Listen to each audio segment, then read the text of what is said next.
Let's find out about how net zero is affecting all of us right now with Ross Clark, author of the brilliant book Not Zero, How an Irrational Target Will Impoverish You, Help China and Won't Even Save the Planet. A title which comes truer every single hour of every day. Ross Clark, good morning to you. Good morning, Julia.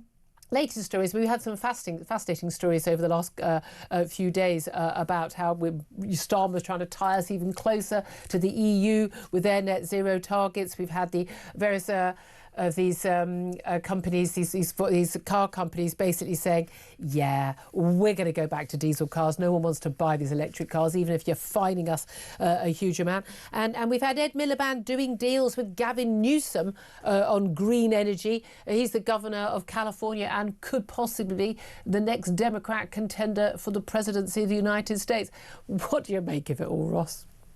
Well, I say they make a great pair, don't they, Ed Miliband and Gavin Newsom, because both are presiding over an electricity grid which is heading for absolute disaster. And if you wanted to take an example from anyone in the world of how not to build a green electricity grid, California provides the perfect example, because they had mass blackouts for numerous occasions over the last few years, which Newsom, of course, always blames on climate change. It's always a storm or it's a heat wave or something, because the real reason is they're trying to build, like us, like Miliband, a grid that is very heavy on intermittent renewables. But in their case, it's more solar than wind in our case. Yeah.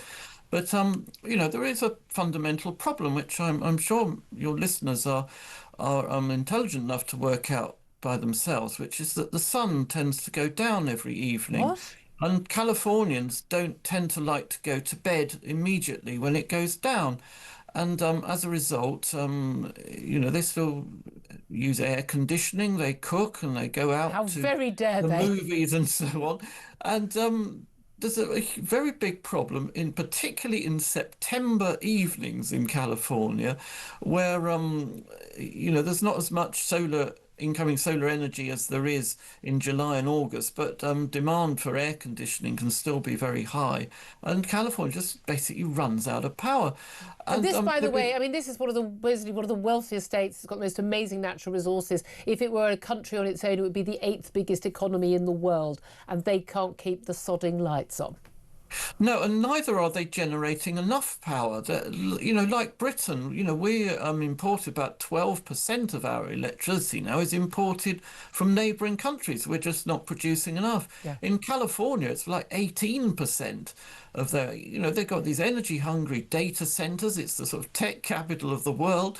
They're just not producing enough energy. They're not producing at the right time. Now, they've tried to invest in battery installations to provide, to smooth out the... Well, we're told that's the solution here, aren't we? Well, exactly. But in California, they've proved exactly why they're not such a good idea. There was absolutely massive fire last January with a battery installation near San Francisco, which led to 1,700 people having to be evacuated from their homes and taking out a huge slice of this energy storage capacity, and burnt for days and days. And I imagine it caused quite a lot of pollution as well, funnily enough. But this is the thing, we know that numerous businesses are moving from California to Texas, where they have kind of the opposite view on the energy issue. But we also know that America has much cheaper energy overall than Britain. I think, certainly for manufacturing, I think 4 times cheaper. But Ed Miliband has done this green energy deal with Gavin Newsom. Donald Trump said he was loser. I mean, I think it'd be hilarious if he runs as a Democrat candidate, because of what the state the state of California is in, whether it's homelessness, home building, business, energy, you name it. I mean, utter disaster state. But Donald Trump warned that the UK's got enough trouble without getting involved with Gavin Newsom, as he called him.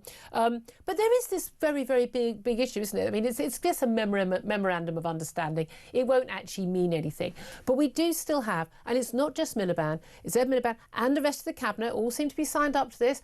Prime Minister signed up to this idea that we're going to go completely hell for leather for this net zero plan, signing up to the madness of the EU's net zero plan. And it's totally unachievable, it's totally unaffordable, and as the papers are reporting at the weekend, we are looking at, you can hit your targets or you can avoid blackouts, but you can't do both.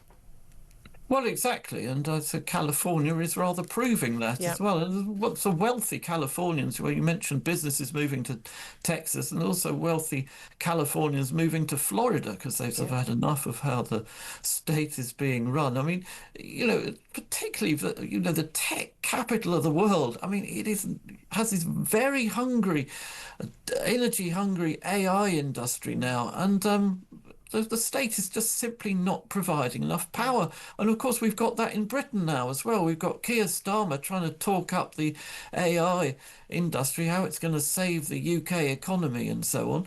And yet, at the same time, we're just not producing the power to feed. And again, and we never will under this policy.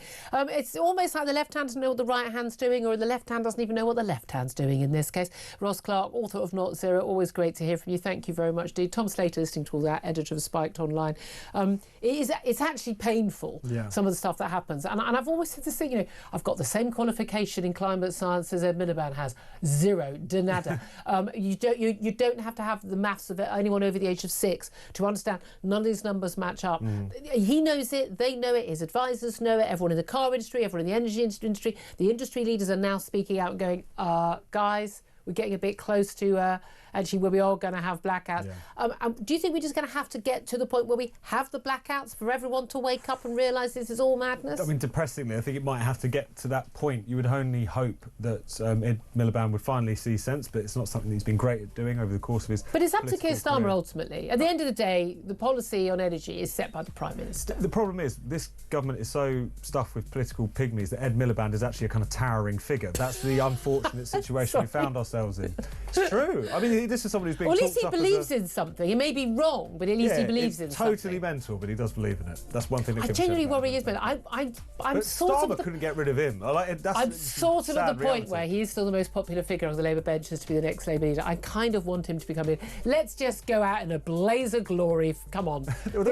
These are the choices. It would be fun for that week, as I keep saying, just for that 1 week until it all imploded. Anyway, up next, we're going to talk to